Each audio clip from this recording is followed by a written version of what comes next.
한번 같이 따라합니다. 예수 고난 내 고난, 예수 고난 내 고난, 예수 죽음 내 죽음, 예수 죽음 내 죽음, 예수 부활 내 부활. 예수 부활 내 부활. 아멘. 아멘. 저를 따라합니다. 내 영혼을 아버지 손에. 내 영혼을 아버지 손에. 아멘. 오늘은 죽음과 생명에 관한 말씀으로 여러분과 함께 같이 은혜를 나눌 때 다시 한번 주님과 함께 죽고 주님과 함께 사는 은혜가 여러분의 심령 속에 있기를 축복합니다. 말씀을 준비하며 어느 자료를 좀 찾다가 2006년도 이맘때쯤 있었던 사건 사고들의 자료들을 보았습니다. 그때 있었던 눈에 들어오는 사건이 하나 있었습니다. 그때 당시 4월 26일 오전 6시 20분 강원도 정선의 스몰 카지노 인근의 한 골프장 건축 현장에서 목을 메고 숨진 채 발견된 한 사람이 있었습니다. 나이는 34살이었어요. 그를 조사해 보니 공군사관학교를 졸업하고 장래가 촉망되는 공군대위 전투기 조종사였습니다. 그가 난치병을 앓고 있는 아들을 치료하기 위하여 치료비를 마련해야 될 텐데 급하게 목돈이 필요한지라 구할 길이 없어 그가 선택한 것은 강원도 정선을 찾아서 카지노에 손을 댄 것입니다. 결국 그 일로 시작하여 도박 중독에 빠지게 되었고 3천여만 원을 더 잃게 되므로 결국 그는 극단적 선택으로 모든 것을 마감합니다. 자식을 살리려고 했던 그 마음이 오히려 자신의 인생을 패망의 길로 몰아넣었던 그 잘못된 선택과 판단이 얼마나 안타깝고 그 젊은 나이에 어리석은 선택을 했을까를 보면서 참 마음이 무거웠습니다. 어젠가 그제 뉴스에 연일 보도가 됩니다. 부모와 처자식, 일가족 5명을 살해한 50대 한 가장이 구속이 되었습니다. 용인시 수지구에 있는 한 아파트 자택에서 80대 부모를 그리고 50대 된 자기 아내를 그리고 10대, 20대 된 그 두 딸을 모두 가족 5명에게 수면제를 먹이고 목을 졸라서 살해했습니다. 범행한 결과가 무엇인지를 조사하였더니 그렇게 이야기합니다.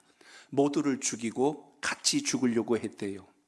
그런데 그는 광주광역시에 소재한 한 오피스텔에 숨어 있다가 결국 체포됐습니다. 이유가 뭔가 봤더니 이 사람은 전과가 화려합니다. 사기 전과가 많은 사람이에요.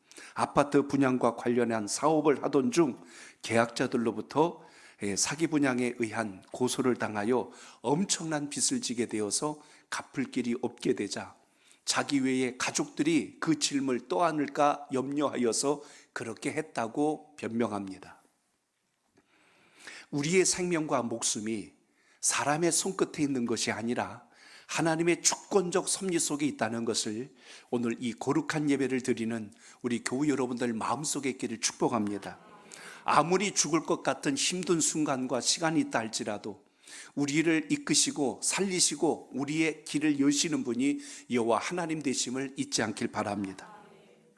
루이 15세는 자기 앞에서 죽음을 말하는 자들이 있다면 모두 감옥에 넣은 적이 있습니다. 그만큼 죽음이란 단어를 누군들 좋아하는 사람은 한 사람도 없는데 그것이 마치 우리 인생의 자유와 해방이라고 착각하는 사람들이 여전히 있다는 이야기입니다. 우리나라 사람은 이 사자를 너무 싫어합니다. 왜냐하면 한문에 죽을 사자와 같다고 그래서 엘리베이터에서도 아라비아 숫자 1, 2, 3 다음에는 사란 숫자를 쓰지 않고 영어의 for의 첫 글자 F자를 쓰게 됩니다. 건물이나 빌딩을 지었을 때도 4층은 없더라고요. 1층, 2층, 3층 그러고 갑자기 5층으로 넘어가는 건물도 봤습니다. 그만큼 4라는 숫자가 자꾸만 죽음과 연관된다고 생각하는 그런 사고관념들이 상당히 우리의 마음을 무겁게 하는 것 같습니다. 오늘 아까 제 딸이 그러더라고요. 어떤 아는 친구 차 번호가 있는데 차 번호가 0666이라고 번호판을 바꿨대요. 예수를 잘 믿는 사람인 것 같아요. 그래서 번호판을 딴 거로 바꿨다고 합니다. 어떤 분은 444를 4개나 단 걸 타고 다니는 분도 봤어요. 왜 그러냐 그랬더니 사자가 4개면 죽음이 지나간대. 그래서 그걸 또 타고 다니는 사람도 있어요. 해석이 참 다양하더랍니다. 오늘 여러분, 죽음을 좋아할 사람은 아무도 없어요. 그런데 예수님께서 십자가에서 마지막 죽음의 순간, 아버지요, 내 영혼을 부탁하나이다. 영혼을 부탁하시는 주님의 그 고백 속에서 인성과 신성을 지니신 주님께서 철저히 마지막 순간까지도 죽음의 모든 권세를 하나님의 뜻 아래 맡겼다는 것을 기억하며 오늘 이 시간 기도하고 결단할 때 여러분의 심령 속에 주의 은혜가 강력하게 살아있길 축복합니다. 예수님을 만남으로 옛사람은 죽고 예수 안에서 새 사람이 되었기에 우리에겐 영생과 구원과 하나님의 자녀되는 놀라운 특권을 얻었음을 잊지 않길 바랍니다. 어느 이발사 사장님이 예배 시간에 설교 중에 그 말씀을 듣고 감동을 받아서 내가 이대로 살면 안 되겠다 싶어서 어떻게 해서든지 누구든 만나면 전도를 해야 되겠다고 마음을 먹습니다. 그날 설교 말씀이 그렇게 마음이 울렸던 것 같아요. 다음 날 자기 사업장에 한 손님이 찾아왔습니다. 그 손님에게 이제 앞에 가림대를 해주고 거품을 내서 면도를 시작을 하는데 목사님께 들었던 설교 말씀이 생각이 난 거예요. 한 영혼이 천하보다 귀합니다. 이 땅의 생을 마감하기 전에 꼭 예수를 만나게 해야 됩니다. 그 생각이 나자 그 이발사 사장님은 그 분에게 복음을 전해야 되겠다는 생각이 불현듯 들어왔다고 합니다. 그래서 이렇게 이야기를 합니다. 손님 하고 이야기하는데 그 영혼이 불쌍해서 벌써 눈물이 떨어지려고 그래요. 그러면서 이야기합니다. 죽을 준비가 되셨습니까? 하고 이야기를 하더랍니다. 그랬더니 손님이 예? 하고 이야기를 하는데 눈물을 쓱 닦으면서 돌아서서 면도칼을 갑니다. 또 한 번 물어요. 죽을 준비가 되셨습니까? 하고 묻습니다. 그 손님이 그분의 얼굴을 보니까 눈은 시뻘겋게 눈이 충혈되어 있고 눈물을 막 글썽거리면서 면도칼을 갈고 있으면서 자기를 쳐다보는데 꼭 째려보는 것 같아서 더 이상 그 자리에 있을 수가 없어 거품을 묻힌 채 그대로 도망을 쳤대요. 한 사람 한 영혼을 살리는 일이 너무나 귀하고 복된데 우리는 그 일에 있어서 너무나 무덤덤하고 무감각하게 살아가고 있지 않은가 하는 생각을 갖습니다. 죽음을 준비하는 그리스도인이라고 하는 책을 쓴 모리스 몰링스의 그 글의 한 부분을 좀 인용하겠습니다. 모든 역사를 통하여 인간은 자신이 틀림없이 죽게 된다는 것을 알고 있는 유일한 피조물이다. 그러나 마지막 순간까지 그것을 믿으려 하지 않는다. 그래서 인간은 일반적으로 그 마지막 때를 대비하지 못한다라고 글에 썼습니다. 죽음이란 걸 알고 있어요. 근데 그 죽음이 나랑 무관하다고 생각을 합니다. 그래서 우리가 내 뜻대로 살아갈 때가 많습니다. 예배 드릴 때는 주의 말씀대로 살겠다고 하는데 정작 삶의 현장으로 가면 내 생각대로 살고 죽음과 나는 무관한 존재처럼 살아가는, 그렇게 착각하는 것이 우리 인생이라고 고백합니다. 오늘 예수님 마지막 십자가에서 고백하십니다. 아버지요, 내 영혼을 아버지 손에 부탁하나이다. 여러분의 생명이 하나님의 손에 있음을 기억하시기 바랍니다. 내 목숨이 내 마음대로 사는 것이 아니고 주님의 주권적 섭리 속에 있다는 것을 오늘 기억하시길 바랍니다. 예수님의 생애 가운데 짧은 33년의 삶 속에서 3년간의 공생의 동안 마지막 그 주님께서 사명을 다하시는 마지막 순간은 고난이 기다리고 있었고 죽음이 기다리고 있는 그 순간 주님의 마지막 고백은 내 영혼을 아버지 손에 부탁하나이다. 오늘 이 귀한 성금요일 기도 시간에 여러분의 삶, 여러분의 사명, 여러분에게 부여주신 하나님의 은혜가 주님께서 우리를 부르시는 마지막 순간까지 온전하게 후회 없이 아름답게 세워져 갈 수 있기를 주의 이름으로 축복합니다. 하나님이 기뻐하지 않는 것을 담다가 넘어지고 후회하는 인생이 아니라 주님의 말씀과 뜻대로 온전함을 회복하여 아버지의 영광을 이룰 수 있는 믿음의 사람 되시길 축복합니다. 조직신학자 가운데 가장 유명한 분이 있습니다. 볼코프라고 하는 신학자가 있는데요, 죽음에 관해서 이렇게 정의를 내렸습니다. 죽음은 성화의 과정이다. 죽음이 접근해 온다는 의식, 사랑하는 이들과 이별하고 질병에 따른 아픈 고통 등은 교만한 자를 겸손하게 하고 유욕을 억제하게 하며 세속적인 마음을 방지시키고 영적인 마음을 촉진시킨다. 그리스도께서 고난과 죽음의 통로를 거쳐서 그의 영광에 들어가셨던 것 같이 신자들도 성화의 과정인 죽음을 통하여 영광스러운 하나님의 나라에 들어가게 된다. 이렇게 정의했습니다. 결국 여러분, 우리 옛사람이 죽을 때 예수 그리스도 안에서 새 사람이 우리 안에서 살아난다는 것을 오늘 기억하시길 바랍니다. 오늘 본문 속에 보면 누가복음 23장 46절에 이렇게 말씀합니다. 우리 다시 한 번 더 읽어봅니다. 시작. 예수께서 큰 소리로 불러 이르시되 아버지, 내 영혼을 아버지 손에 부탁하나이다 하고 이 말씀을 하신 후에 숨지시니라. 아멘. 예수님께서 십자가에서 7마디를 말씀하십니다. 그 중에 가장 마지막 고백하신 말씀이 아버지요, 내 영혼을 아버지 손에 부탁하나이다. 이게 주님께서 십자가에서 고백하신 마지막 고백이십니다. 이 고백을 끝으로 주님은 운명하십니다. 오늘 우리의 기도의 마지막 순간, 우리가 할 수 있는 가장 최고의 기도가 있다면 아버지요, 내 영혼을 주님께 부탁하나이다. 모진 인생 힘들게 살았나이다고 몸부림치는 게 아니라 정말 주님, 저에게 주신 모든 은혜 사명 너무나 감사하게 잘 감당하다 이제 주님 편에 섭니다 하고 고백할 수 있는 우리의 신앙적 고백이 날마다 살아있기를 축복합니다.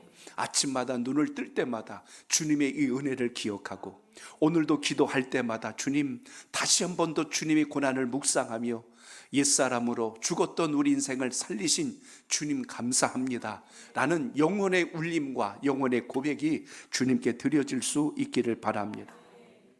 이사야 선지자는 메시아의 오심에 관하여 이미 그가 예언해 놓은 말씀이 있습니다. 여러분, 이사야서 53장 5절에서 6절 우리 두 절을 같이 읽어보겠습니다. 시작. 그가 찔림은 우리의 허물 때문이요 그가 상함은 우리의 죄악 때문이라. 그가 징계를 받음으로 우리는 평화를 누리고 그가 채찍에 맞음으로 우리는 나음을 받았도다. 우리는 다 양 같아서 그릇 행하여 각기 제 길로 갔거늘 여호와께서는 우리 모두의 죄악을 그에게 담당시키셨도다. 아멘. 예수님께서 십자가로 우리의 죄를 대신 담당해 주셨다고 말씀합니다.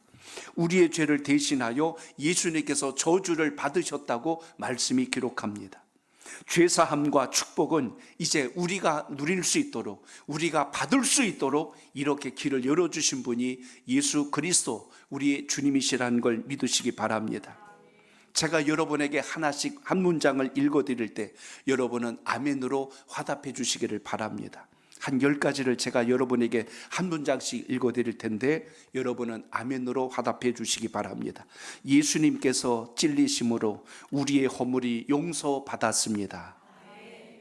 예수님께서 상하심으로 우리의 죄가 사함을 받았습니다. 예수님께서 징계를 받으심으로 우리는 평화를 누리게 되었습니다. 예수님께서 채찍에 맞으심으로 우리는 치유를 받았습니다. 예수님께서 줄이심으로 우리는 채움을 받았습니다. 예수님께서 죄인 되심으로 우리는 의롭게 되었습니다. 예수님께서 시험 받으심으로 우리는 시험에 빠지지 않게 되었습니다. 예수님께서 가난하게 되심으로 우리는 부유하게 되었습니다. 예수님께서 사람의 아들 되심으로 우리는 하나님의 자녀가 되었습니다. 예수님께서 멸시와 수치를 당하심으로 우리는 영광과 존귀를 받게 되었습니다. 하나만 더 합니다. 예수님께서 낮아지심으로 우리는 높아지게 되었습니다. 아멘. 예수님께서 대제사장의 집에서 밤새도록 재판을 받으십니다. 재판은 날이 밝아야 재판정에서 받는 게 재판인데 대제사장들은 급했습니다. 하루라도 빨리 예수를 심판하고 예수를 신문하여 죄인을 만들어 유대 법정을 떠나 이제는 로마 법정에 세워야 한다는 그들의 생각이 결국 예수님을 십자가에 못 박는 길까지 모든 것을 서둘러 진행한 것을 보게 됩니다. 주님은 다음 날 아침 로마 총독 빌라도 앞에서 다시 재판을 받습니다. 흥분한 백성들이 예수를 십자가에 못 박으라고 소리를 지릅니다. 종려나무 가지를 흔들던 그들이 이제는 예수를 죽이라고 모두가 목소리를 하나같이 높였습니다. 그리고 이어서 예수님은 채찍에 맞으셨고 온몸이 갈기갈기 찢긴 채 무거운 나무를 어깨에 짊어지고 골고다 언덕길을 오르셨습니다.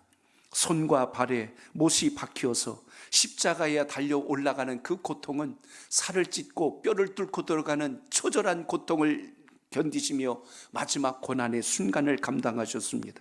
십자가 밑에 군인들이 예수님의 옷을 벗기고 그것을 제비 뽑아 네가 가질래 내가 가질래 서로 그러면서 흥정을 합니다.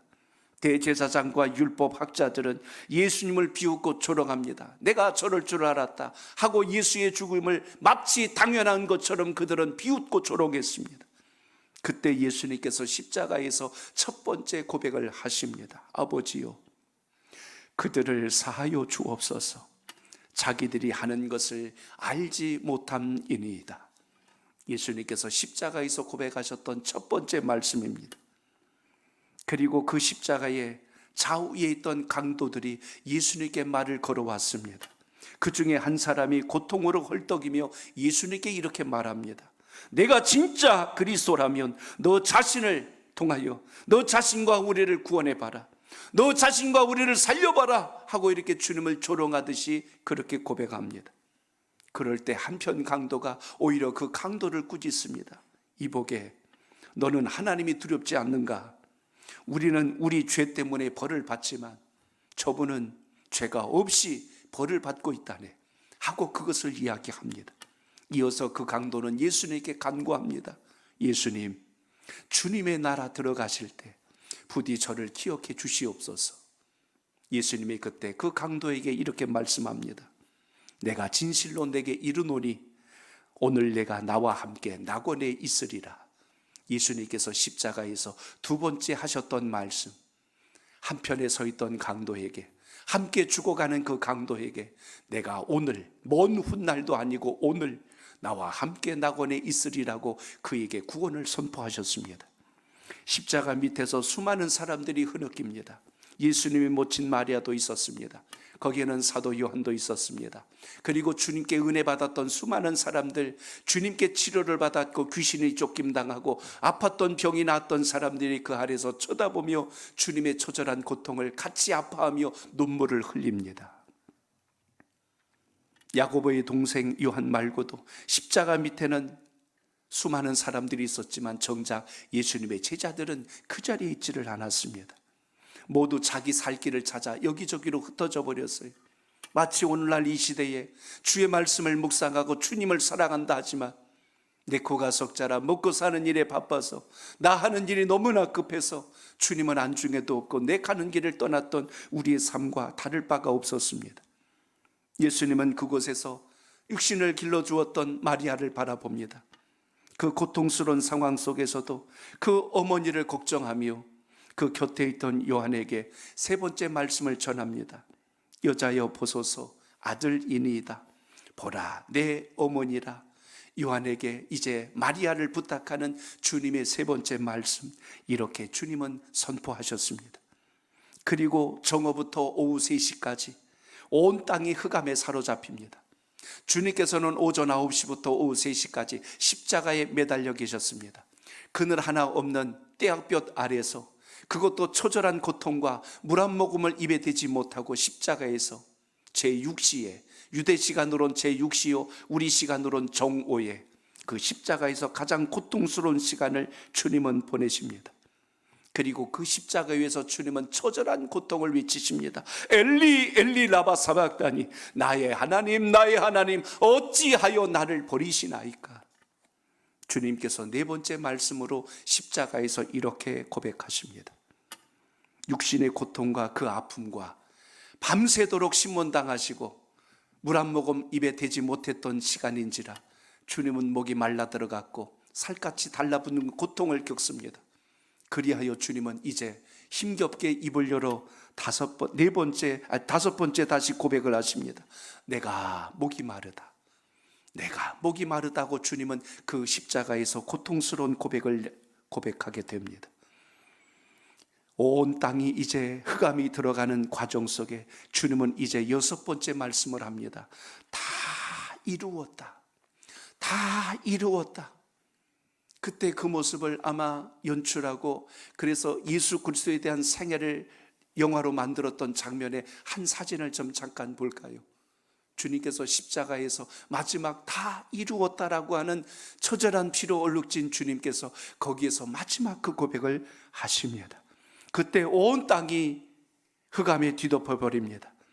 그리고 그 자리에 이제 주님께서는 마지막 7번째 말씀을 고백하며 숨을 거두십니다. 오늘 우리가 읽었던 말씀, 아버지, 내 영혼을 아버지 손에 부탁하나이다. 주님은 마지막 순간까지 모든 것을 주님께 의탁하며 이 땅의 사역을 마무리하십니다. 오늘 이 시간 성도 여러분, 우리의 삶이, 우리의 앞으로 남아있는 인생이 주님 손에 붙들림 받은 여러분의 신앙적 고백이 살아있기를 축복합니다. 그러므로 우리는 매 순간마다 주님의 부르심, 하나님 나라에 속한 자로서의 믿음의 길을 잃지 말고 걸어갈 수 있기를 축복합니다. 어느 노예가 자기 주인이 세상을 떠나 죽었을 때 슬퍼하고 있습니다. 어떤 한 사람이 그 노예에게 물었대요. 당신의 주인이 세상을 떠났는데 천국에 갔다고 믿습니까? 하고 이렇게 물었답니다. 그랬더니 그 노예가 이렇게 대답을 합니다. 저는 그렇게 생각하지 않습니다. 왜냐하면 그분은 어느 곳을 떠날 때는 항상 철저히 준비를 했습니다. 그런데 저는 그분이 천국 갈 준비를 하는 것을 한 번도 본 적이 없고 그런 소리를 들어본 적도 없습니다. 그래서 그분이 천국 가셨다고 저는 생각할 수 없습니다. 사랑하는 성도 여러분, 오늘 성금요일이 주님의 고난만 묵상할 것이 아니라 여러분이 주님과 얼마나 더 가까운 위치에 있고 우리의 삶이 얼마나 주님의 뜻을 따라가고 있는지 또 한번 점검하는 소중한 기도와 간구가 있기를 축복합니다. 십자가에 달려 운명하신 예수 그리스도 앞에서 여러분은 무엇을 기도하고 계십니까? 오늘 이 시간 무엇을 위하여 묵상하십니까? 오늘 다시 한 번 더 십자가를 거머쥐고 주의 영광을 볼 수 있는 온 성도들의 신앙적 고백이 오늘 이 시간 살아있기를 주의 이름으로 축복합니다. 예수님께서 십자가에 운명하시는 그때에 오늘 해가 빛을 잃어버립니다. 온 세상을 밝게 비춰야 할 태양이 빛을 잃어버립니다. 성소에 있는 그 두꺼운 양탄자와 같은 그 휘장이 맨 꼭대기로부터 아래까지 완전히 찢어져서 두 조각이 나버립니다. 그리고 백부장은 예수님의 죽으심을 바라보며 그는 예수를 믿는 사람도 아님에도 불구하고 곁에서 주님을 끝까지 지켜보다가 마지막 한마디를 곁에서 고백합니다. 그는 진정 의인이었도다. 그는 진정 의인이었도다. 하고 이렇게 예수님은 죄가 없는 분이라고 마지막 그 곁에서 고백하는 장면을 말씀 속에서 봅니다. 짧은 세 가지 현상을 오늘 본문에 기록되어 있지만 이것은 우리에게 많은 것을 시사합니다. 첫째로 예수님을 잃어버리면 온 세상이 깜깜하여 길을 잃는다는 것을 보게 됩니다. 다른 건 다 잃어도 여러분 예수님은 잃지 않길 바랍니다. 여러분의 가정에 우리 자녀들이 예수님을 잃지 않도록 오늘 눈물로 기도하시기 바랍니다. 나는 예수를 믿어서 구원받고 천국 갈 준비가 되어 있고 죽음이 하나님께서 우리를 아름답게 부르시는 과정이란 걸 알고 있는데 여러분이 그토록 사랑한다고는 내 가족이, 내 배우자가, 내 부모가, 내 형제가, 여러분의 그렇게 살아가는 이웃이 아직도 주님께서 주신 그 길을 찾지 못하고 있다면 어두운 길을 가고 있는 겁니다. 그걸 위하여 오늘 여러분 기도할 수 있기를 바랍니다. 하나님과 우리 사이에 막힌 담이 위로부터 아래까지 찢어져 길이 나지 않으면 안 된다는 겁니다. 막힌 담이 허물어져야 돼요. 하나님과 막혀갖고는 결코 우리의 인생이 형통할 수가 없습니다. 여러분 마음속에 응어리가 져 있고 아직도 하나님을 오해하고 있고 아직도 주님에게 서운한 감정을 갖고 있다면 그게 휘장이 가려져 있는 거예요. 오늘 그게 찢어지는 성금요일이 되시길 바랍니다. 완전히 열려져서 주님의 그 깊은 마음, 깊은 사랑, 깊은 뜻을 발견할 수 있기를 바랍니다. 그러므로 오늘 이 땅의 진정한 의인은 오직 예수 그리스도 외에는 없다는 사실을 여러분 잊지 않길 바랍니다. 우리가 너무나 죄가 많아서 하나님께서 부르시는 곳으로 갈 수 없기에 주님은 보배로운 피를 흘려서 우리 위에 입혀주셨어요. 그래서 성경에 보면 의롭게 여기셨다고 말씀합니다. 주님의 보혈로 죄를 가려주심으로 우리가 의로운 사람도 아닌데 의롭게 여김받아 하나님 나라에 들어갈 자격을 얻게 되었습니다. 오늘 이 귀한 금요 기도의 시간, 주님께서 여러분을 이처럼 사랑해 주셨다면 우리가 그 사랑을 허투루 받는 자가 되지 말고 십자가의 보혈, 구원의 능력과 권능을 힘입어서 주님 품에 안길 수 있는 하나님의 사람 되시길 축복합니다. 예수님은 십자가에서 7마디를 마지막 고백으로 운명하셨습니다. 우리 그 말씀을 다시 한 번 더 같이 읽어보고자 합니다. 한 번 더 우리 따라서 같이 읽습니다. 시작. 아버지, 저들을 사하여 주옵소서. 자기들이 하는 것을 알지 못함이니이다. 내가 진실로 내게 이르노니 오늘 내가 나와 함께 낙원에 있으리라. 여자여 보소서, 아들이니이다. 보라, 내 어머니라. 엘리 엘리 라바 사박다니, 나의 하나님 어찌하여 나를 버리셨나이까. 내가 목 마르다 다 이루었다. 아버지, 내 영혼을 아버지 손에 부탁하나이다. 아멘. 십자가의 지련을 묵상하며 오늘 이 시간 여러분 가져오신 기도를 놓고 기도할 때 주님을 더 가까이 십자가를 부여잡고 믿음의 길에 설 수 있는 우리 온 성도들 되시기를 주의 이름으로 축복합니다.